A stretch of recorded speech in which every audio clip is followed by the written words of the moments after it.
תושבי העיר כפר סבא וציבור אוהדי הכדורגל בכללותו. אוהבי ישראל הישנה, של פעם. 5 השנים האחרונות התרגלנו למציאות שמבחינתנו, האוהדים, היא מעוותת. מציאות שבה הקהל הירוק מפולג ומקוטב מאי פעם.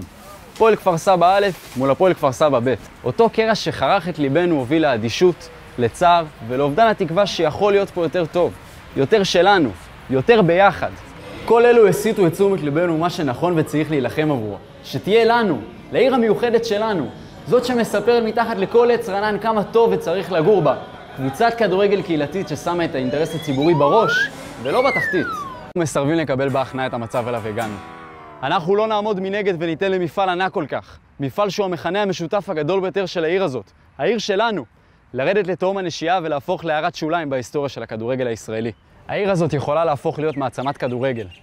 לא בגלל הכישרון, לא בגלל הכסף, בטח שלא בגלל המזל, אלא אך ורק בזכות הקהל הזה ואנשים שמרכיבים אותו. קהילה יקרה, ובזאת אני מתכוון לכל מי שהמסר הזה נוגע אליו. בואו נחזיר את הלב הירוק לפעום. על הפועל!